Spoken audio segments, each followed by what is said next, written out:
Hello everyone, welcome back to my channel রন্ধনে বন্ধন।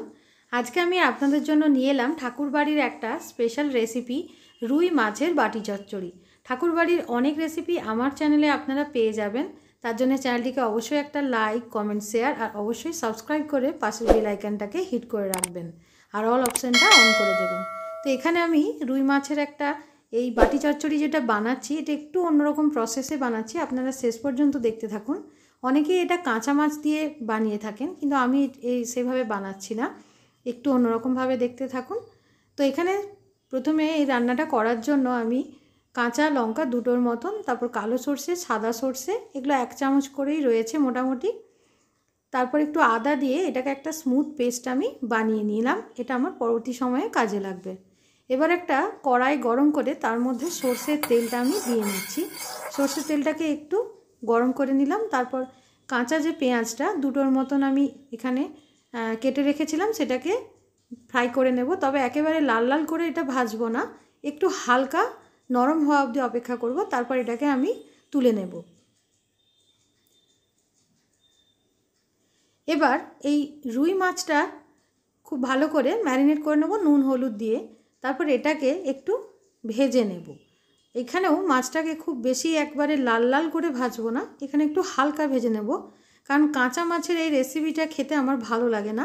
তার জন্য আমি অল্প এইভাবেই ভেজে নিই, তাতে টেস্ট কিন্তু ভীষণ বেড়ে যায়।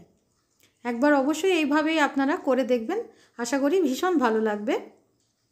তো আপনারা আমার চ্যানেলে আরও যে ঠাকুরবাড়ির রান্না রয়েছে, মোরলা মাছের বাটি চচ্চড়ি, সেটাকে অনেক ভালোবাসা জানিয়েছেন। আমি তার লিঙ্ক ডেসক্রিপশন বক্সে দিয়ে রাখবো, একবার দেখে নেবেন। তো তার জন্য অনেক ধন্যবাদ আপনাদেরকে। এবার এই রান্নাটাতে যে ভাজা মাছগুলো নিয়েছিলাম সেগুলোকে একটু সাজিয়ে নিয়ে একটা বড় বাটির মধ্যে ওই বেটে রাখার যে পেস্টটা, সর্ষের আর সাদা সর্ষে আদা, সেটা দিয়ে তারপর ভাজা পেঁয়াজগুলো দিয়ে দিলাম উপর থেকে ছড়িয়ে। এবার একটু গুঁড়ো মশলা দিয়ে দেবো। এখানে এই হলুদ গুঁড়ো দিলাম, অল্প পরিমাণে নুন, লেবুর রস, এগুলো দিতে হবে। কাঁচা লঙ্কা দেবেন আপনারা পারলে, ধনেপাতা দিলাম আমি অল্প পরিমাণে। নুনটা অল্প দেবেন, কারণ মাছ ভাজার সময় নুন ইউজ করেছি আমরা, তার জন্য। আর এখানে রঙের জন্য একটু কাশ্মীরি লঙ্কা গুঁড়ো দিলাম, আর 5 ফোড়ন দিয়ে দিলাম উপর থেকে। এবার ওই মাছ ভাজা যে তেলটা, সেটাই আমি এর মধ্যে দিচ্ছি। এবার খুব হালকা হাতে একটু মাখিয়ে নেব, তবে মাছগুলো যাতে ভেঙে না যায় সেটা একটু দেখতে হবে। এইভাবে মাখিয়ে রান্না করলে এটা খেতে কিন্তু ভীষণ ভালো লাগে, দুপুরবেলায় বিশেষ করে গরম ভাতের সাথে খেতে দুর্দান্ত লাগে।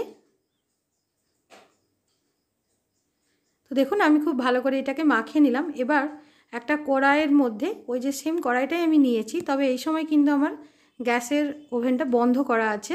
তো আমি আগে মাছটাকে সাজিয়ে নিলাম, খুব ভালো করে প্রথমে মাছগুলো দিয়ে নিলাম। তারপরে যে মশলাটা রয়েছে এটাও আমি সাইডে সাইডে ওপর থেকে চাপা দিয়ে দেবো। এই সময় নাড়বো না, আমি একটু এইভাবেই ঢাকনা চাপা দিয়ে এটা রান্না করব।